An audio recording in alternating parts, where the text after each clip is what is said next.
São 7 horas da noite e você acabou de perceber que o relatório que você vem empurrando com a barriga desde a semana passada é pra amanhã. Chega de enrolação, tá na hora de sentar a bunda na cadeira e fazer esse troço. Você se prepara mentalmente, foca, abre o computador e dá uma olhadinha no celular. Deixa só eu conferir o Instagram rapidinho. Será que tem um vídeo novo do Veritasium? Ixi, na real já tá até meio tarde, melhor eu deixar esse relatório pra amanhã cedo. Quem nunca passou por algo parecido? Esse é o famoso ciclo da procrastinação. E isso não é algo novo. Desde a antiguidade já temos filósofos falando dos perigos de procrastinar. Enquanto desperdiçamos nosso tempo hesitando e adiando, a vida se dissipa.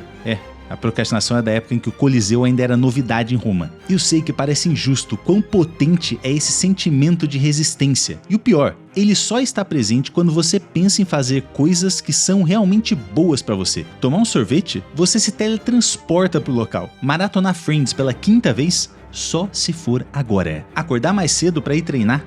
Depois de apertar a soneca 5 vezes e rolar um pouquinho do feed, já tá na hora de tomar café e se arrumar pra trabalhar. Eu entendo perfeitamente isso. Não tem nada que você queira mais na sua vida do que ser aquela pessoa que realmente gosta de fazer as coisas que te ajudam a crescer e evoluir na vida. E esse é o meu objetivo nesse vídeo. Te ajudar de uma vez por todas destruir a procrastinação. Eu vou te mostrar toda a base neurocientífica e os aspectos psicológicos por trás da sua procrastinação, além de te dar técnicas comprovadas para você de fato vencer essa inércia e fazer o que tem que ser feito. E se você está pensando, eu já tentei de tudo, não tem solução, eu vou te dar a bomba atômica que destrói a procrastinação de vez, para você usar naqueles dias em que nada mais funciona. Mas antes de tudo isso, a gente precisa entender uma coisa: nem tudo que a gente deixa de fazer é procrastinação. Descansar não é procrastinar. Descansar é necessário para o funcionamento do nosso corpo. Adiar algo nem sempre é procrastinar. A gestão responsável de tempo requer decidir quais tarefas são importantes e quais podem esperar. E também existe uma enorme diferença entre procrastinar e ser preguiçoso. Preguiça é não querer fazer uma atividade. Procrastinar é não conseguir fazer uma atividade. Às vezes, a procrastinação até parece produtiva. Você lava a roupa, arruma o armário, limpa a casa, edita um template do Notion. Tudo para fugir daquele relatório que está te encarando. Mas então, o que é a procrastinação de verdade? O psicólogo canadense Tim Pitchell, uma das maiores autoridades nesse assunto, define a procrastinação da seguinte maneira: você sabe o que deve fazer e não é capaz de fazer. É uma lacuna entre intenção e ação. Ou seja, procrastinação é quando você evita ou deixa uma atividade importante para depois, sem um bom motivo para isso, mesmo sabendo que esse comportamento pode te trazer consequências negativas. Mas se a gente sabe que adiar vai dar ruim, por que a gente continua fazendo isso? Porque a procrastinação é o resultado de um mecanismo de proteção do nosso corpo, evitando que você faça algo que enxerga como uma ameaça. Para entender isso, a gente precisa compreender o que está acontecendo dentro da nossa cabeça. Quando você se toca que tem que fazer aquele relatório que está deixando de lado faz semanas, seu corpo reage como faria com qualquer ameaça. Sua amígdala, um conjunto de neurônios envolvidos no processamento emocional e identificação de ameaças, libera diversos neurotransmissores que dão início a uma resposta de medo. Esse pânico induzido pelo estresse pode chegar a dominar a atividade do seu córtex pré-frontal, que é a área do seu cérebro responsável por pensar a longo prazo e regular suas emoções. E é no meio dessa luta entre racionalidade e medo que você decide lidar com tudo isso, evitando toda essa confusão, indo fazer algo menos estressante. E eu sei que você pode achar que é um pouco extremo pro seu cérebro fazer um negócio desse. Afinal, é só um relatório, não é desarmar uma bomba atômica. Mas nós procrastinamos em atividades que despertam sentimentos ruins. Pode ser um sentimento de incapacidade. E se eu não conseguir fazer as coisas direito? Melhor nem começar. Medo de descobrir problemas maiores. É por isso que a gente evita ir ao médico ou olhar o extrato do cartão de crédito. Se você não sabe o tamanho do problema, você não precisa se preocupar com ele agora. Quanto mais difícil ou estressante você acha uma tarefa, mais você tende a fugir dela e, portanto, procrastinar. É por isso que o Dr. Tim Pitchell diz que procrastinação é um problema emocional. Normalmente procrastinamos porque existe um bloqueador emocional, alguma forma de resistência interna à ideia de fazer a tarefa que temos que fazer. Por isso que pessoas com baixa autoestima e problemas em regular suas emoções tendem a procrastinar mais, independente do quão foda elas sejam, com rotina de produtividade, pomodoro, lista de tarefas e tudo mais. E uma das principais consequências da procrastinação não é nem a baixa produtividade, é o arrependimento da gente não fazer as coisas que a gente quer, tanto por nós quanto pelos outros. Normalmente os grandes arrependimentos da vida de uma pessoa envolvem não ter passado mais tempo com um ente querido, não ter aproveitado mais tempo com seus filhos enquanto eram pequenos, ou alguma coisa envolvendo uma perda de uma grande oportunidade, como por exemplo, eu queria ter investido em Bitcoin quando estava valendo $1 só. E pensando nisso, para te motivar a não procrastinar mais em investimentos, o MB veio me perguntar uma coisa: se eu ganhasse um Bitcoin inteiro, o que eu faria? Isso tudo faz parte da campanha do MB de um Bitcoin para chamar de seu, em que a cada R$200 investidos você ganha um cupom para ter a chance de ganhar um Bitcoin inteiro. Eu sempre falo que Bitcoin não é um jogo do tigrinho, não vai te fazer ficar milionário rápido. Bitcoin é uma excelente reserva de valor para você proteger o seu patrimônio contra inflação e diversas outras coisas que podem acontecer no cenário louco mundial econômico que a gente está vivendo hoje em dia. E se eu tivesse um Bitcoin, o que eu faria? Eu provavelmente guardaria a maior parte desse dinheiro tanto em Bitcoin quanto em ações, fundos imobiliários e títulos de dívida pública. Com certeza eu pagaria uma viagem para minha namorada, para minha família, pra gente conhecer algum lugar maneiro. Além disso, eu compraria alguns equipamentos aqui pro canal, uma câmera nova e algumas coisas para montar um estúdio para um podcast, para alguma coisa que eu possa entrevistar outras pessoas, que eu acho que seria muito legal. E se você quiser participar dessa promoção e começar a investir em Bitcoin de uma maneira segura, a melhor forma é no MB, com mais de 12 anos de atuação e mais de 4 milhões de clientes. É uma empresa referência em transparência e segurança. Você pode usar o QR Code na tela ou o primeiro link na descrição desse vídeo para abrir a sua conta de graça. Investindo R$200, você ganha um cupom para concorrer a um Bitcoin inteiro para chamar de seu. Muito obrigado, MB, por patrocinar esse vídeo. Mas retornando ao nosso vídeo, além do medo, um dos principais causadores da procrastinação é o perfeccionismo. Que? Exatamente. A pessoa não realiza um determinado comportamento porque ela conclui que nem tudo está perfeito para ela fazer o que ela tem que fazer. Ah, eu não vou começar a estudar para a prova porque eu tenho que fazer o jantar daqui a uma hora. Eu nem vou começar esse livro porque no fim de semana eu vou viajar com o pessoal. Imagina que nossa tarefinha fictícia de escrever o seu relatório seja como pular um muro. Aí você começa a colocar mais impeditivos e cria narrativas cognitivas como eu preciso de mais tempo, eu tenho que pesquisar mais, não é a hora certa. Isso transforma dentro da sua cabeça o muro tranquilo que você tinha que pular para terminar sua tarefa na muralha de gelo do Game of Thrones. E o mais interessante é que o procrastinador sabe da importância do que ele tem que fazer. Ele até quer fazer e mesmo assim não faz. Isso acontece por causa dela.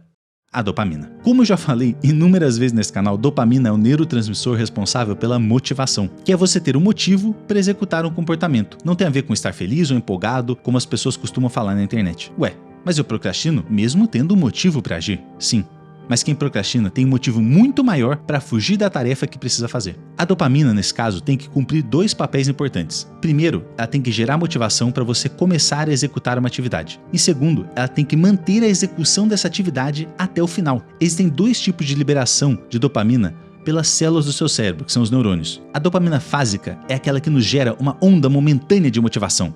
É o famoso gráfico que a gente sempre vê de dopamina subindo e caindo. É aquela hora que te dá fome e você vai atrás do lanche que você gosta, ou que você está com sede e vai tomar um copo d'água. E a gente também tem a dopamina tônica. Ela é como se fosse uma mangueirinha de jardim, jogando um pouquinho de dopamina a todo tempo no seu corpo. Ela que mantém os seus níveis basais de dopamina. Essa dopamina tônica que te faz manter a atenção e a mínima motivação necessária para realizar o comportamento que você precisa fazer, sem que outras coisas te atrapalhem. E como que a dopamina se relaciona com a procrastinação? Uma redução da atividade tônica de dopamina no córtex pré-frontal gera uma dificuldade de focar. É exatamente isso que acontece com quem tem TDAH, por exemplo. É por isso que a pessoa com TDAH começa a fazer uma coisa, ela faz outra, ela volta a fazer a primeira, ela faz uma terceira. Essas pessoas têm dificuldade de começar. E quando começam, raramente conseguem ir até o final de uma determinada tarefa. Estudos que modelaram um desbalanço de dopamina, que seria uma alta dopamina fásica e uma baixa dopamina tônica, replicaram os sintomas de TDAH, como impulsividade e dificuldade de focar. E é exatamente esse o problema, o desbalanço dopaminérgico que acontece nos nossos cérebros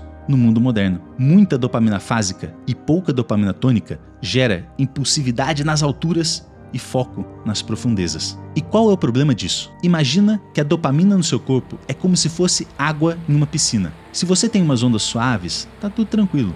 Agora, se você começa a ter ondas gigantes, uma seguida da outra, vai ter água vazando para todo lado. No mundo atual, de superestímulos, redes sociais, cassinos online, fast food, a gente está vivendo um tsunami dopaminérgico. E qual o resultado disso? O excesso de dopamina fásica está diminuindo nossos níveis de dopamina tônica, ou seja, a nossa piscina está sempre vazia demais para sustentar o foco em coisas importantes como estudar ou fazer exercícios. E o pior, esse desbalanço de dopamina afeta não só sua motivação, mas o seu bem-estar. A baixa dopamina tônica está ligada diretamente com a depressão, contribuindo para a apatia que a gente sente com as atividades que antes eram prazerosas, para a falta de energia e motivação para você fazer as coisas. Não é à toa que o número de casos de depressão continua a subir ano após ano.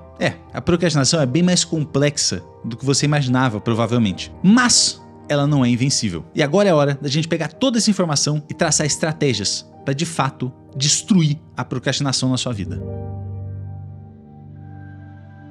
O que as pessoas normalmente falam para você vencer a procrastinação é disciplina, força de vontade, ter técnicas de gestão de tempo, ter uma agenda, uma listinha de tarefas, Pomodoro. Eu não vou dizer que essas coisas não funcionam, até porque funcionam para muita gente por aí. Então, se você nunca tentou nada disso, tente. Crie uma agenda, monta uma listinha de tarefas, segue aquilo lá rigorosamente. Usa a técnica de Pomodoro, trabalha ou estuda por 25 minutos com foco total e descansa por 5 minutos. Ou 50 minutos de foco e 10 minutos de descanso. Se isso te ajudar, excelente, maravilha. Porém, isso nem sempre funciona pra mim. Sendo bem sério, tem dias que nada disso funciona. E você provavelmente clicou nesse vídeo justamente porque você ouve todo mundo dando sempre os mesmos conselhos e não funciona pra você. Então seja bem-vindo, você veio ao lugar certo. Vamos agora acabar com essa porra dessa procrastinação de uma vez. O primeiro passo que você tem que fazer é entender o seu medo, dar um nome pra ele. Eu não tô falando aqui de chamar ele de Kiko, eu tô falando de entender. Medo de que você tá? Medo do que vão pensar de você?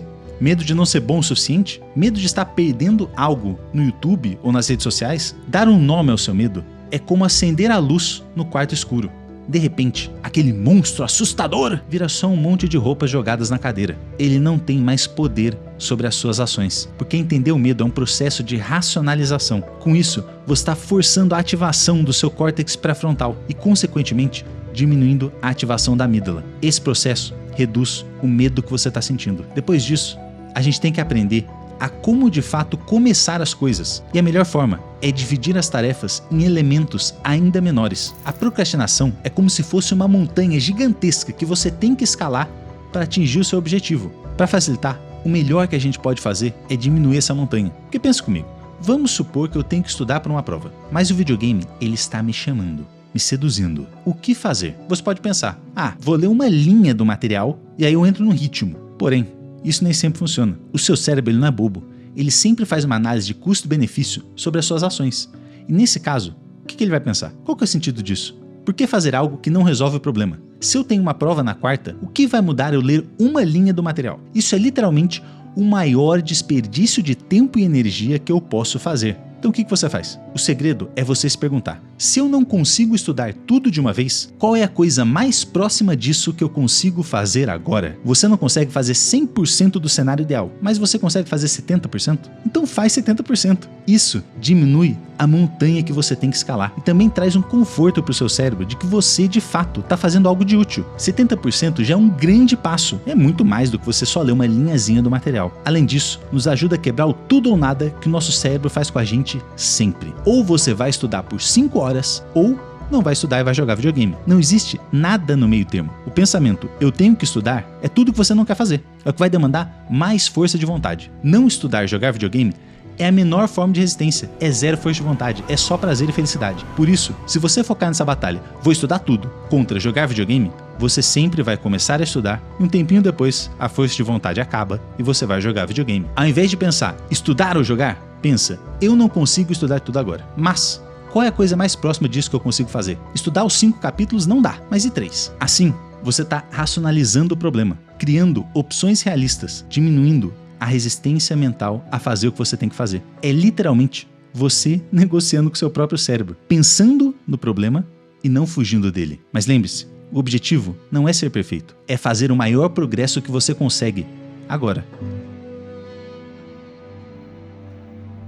Mas se mesmo assim tá difícil se motivar e deixar de procrastinar, tenha lembretes do porquê essa atividade é importante para você. Torne o seu propósito visível e impossível de ignorar. Você quer perder barriga? Põe uma foto do The Rock na capa do seu celular. Você tem que trabalhar para sustentar sua família? Põe uma foto deles como proteção de tela do computador. Quando o trabalho ficar chato, lembra por quem você está fazendo isso. Eu sei que pode parecer bobo, mas se lembrar os motivos para a sua ação é uma das coisas mais potentes para a gente de fato vencer a procrastinação. E se nada disso funcionar? Isso quer dizer que a sua dopamina tônica está realmente baixa. E para encher a piscina mais rápido, a gente tem que reequilibrar a balança no seu cérebro. No vídeo mais famoso desse canal, eu expliquei sobre a balança de prazer e dor, ou da motivação e apatia, que é a descoberta de que a parte do seu cérebro que processa o prazer também processa a dor, e elas funcionam como uma balança. Quando você come chocolate ou rola o feed do Instagram, é liberado um pouco de dopamina e a balança pende para o lado do prazer e da motivação. O cérebro, então, se adapta a esse aumento de dopamina, regulando negativamente a transmissão dela. O problema é que o cérebro não tem um controle exato. Ele acaba sempre passando um pouquinho do ponto. Imagina como se fossem bichinhos que sobem na balança do lado da dor para compensar aquele estímulo de prazer que você teve. Só que eles ficam lá em cima mais tempo do que deveriam. A balança, então, pende um pouco para o lado da dor, logo depois de você ter sentido o prazer. Isso é aquele sentimento ruim que você tem depois do prazer de comer um fast food. Mas aqui é o segredo. Essa balança funciona pro outro lado também. Então, se você fizer algo mais doloroso ou chato do que você está fazendo agora, você vai estimular essa balança a se reequilibrar mais rápido. E ela vai compensar isso, pendendo depois pro lado do prazer e da motivação. Um exemplo que eu já disse no vídeo de como desfoder seu cérebro e que funcionou para muita gente. Fica parado, sem TV, sem celular, sem nada. Isso funciona porque o tédio é geralmente pior do que a tarefa que você está evitando. Fora que isso evita a procrastinação disfarçada de produtividade. Eu vou lavar roupa, cozinhar, limpar a casa, menos fazer o que eu tenho que fazer. Porque no momento que você está agora, essas atividades, por mais chatas que sejam para você, são menos dolorosas e incômodas do que fazer o que você está evitando. Então, se impõe um limite. Ou eu não vou fazer nada, ou eu vou fazer o que eu preciso fazer por X minutos. E se nem isso funcionar, aí vem a bomba atômica. Toma um banho gelado. Eu sei, você deve estar me achando completo maluco só de pensar no que eu acabei de falar. Você até revirou na cadeira um pouco. Mas se você experimentar a dor de um banho gelado, a sua dopamina que está depletada vai subir logo que você terminar o banho. É sério, parece uma magia, mas é a recompensa por você ter feito uma atividade muito dolorosa. E se você está agora arrepiado só de pensar nisso, maravilha! Você encontrou uma baita ferramenta para lidar com a sua procrastinação. Só não se esquece de uma coisa, os maiores gênios da história procrastinaram também. Leonardo da Vinci demorou mais de 10 anos para terminar a Mona Lisa. A batalha contra a procrastinação é muito difícil, por isso, cultiva a autocompaixão. Quando você falhar, e você vai falhar, não se tortura.